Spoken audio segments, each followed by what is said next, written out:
Hi, Murray Hibbard here with our next segment in pie making. Now we're going to be looking at double crust pies.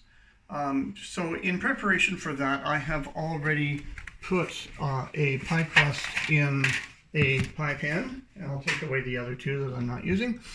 And we have our top crust already rolled out as well, ready to put on after the filling goes in. Our filling is here in the bowl, and we will just pour the filling into the pie shell. Apple pie is one where you can actually mound up the filling in a way that you can't do in just any pie. But it will mound up quite nicely, but we won't go overboard with this. Okay, what I might do though is try to just push this down a little bit. I wish some of that. Anyway, there it is. Now we get our top crust and we'll unroll it and put it on top of the bottom crust.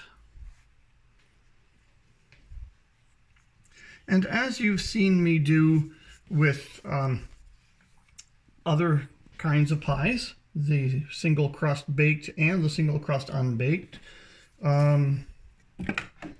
yeah, I don't think we need to get rid of much. Maybe we'll trim a little bit off here. We will flute this. Now, fluting a double crust pie is probably way more important than any other kind of pie. Okay, so again, well, first, before we flute, we'll have to roll it under. This also, both parts, the rolling under and the fluting, are extremely important because what we're trying to do here is get a perfect seal so that none of the filling will escape between the top and bottom layers of the pie crust. Okay, so we're rolling these top and bottom crusts together into one pastry roll.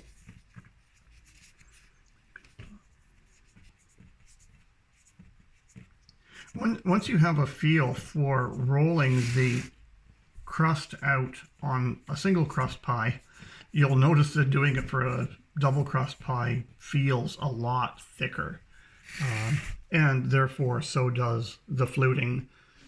Thumb and forefinger against index finger of the other hand.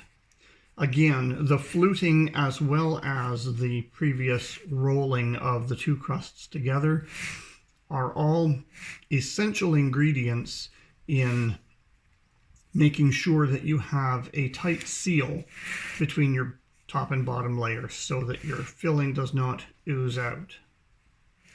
If you noticed how dark the filling was, it's not because the apples were going bad. It's because we use a recipe that is heavy on spices and therefore also on brown sugar. So all of that, all of that lends to a darker colored filling. We'll share the recipe for that with you in the comments. Now, once you have that great seal, you want to poke some holes in the top crust to allow vents, to allow steam to escape. Okay, so it doesn't really matter how you do it. My grandmother always used to do something like that. I always thought it was because she was from the West and it looked like wheat, but I've seen other people do it. I don't think it really has anything to do with West or wheat. But anyway, there it is. As always, we will put this into the oven at 450 for 10 minutes. And then after 10 minutes, when the crust has had its good start and starting to brown up a tiny bit, which I don't know if it browns up that quickly, then we'll turn it down to 350 and we'll give it probably another 20-25 minutes. Hi, we're about to take our apple pies out of the oven. Now, I peeked about 3 minutes before the timer was due to go off, and they weren't very browned, the pastry. So I put it back in and increased the temperature. And at the end of the 3 minutes, they still weren't very browned, so I put it back in for another 5. They're still not overly brown, but I'm going to take them out anyway. They're good enough.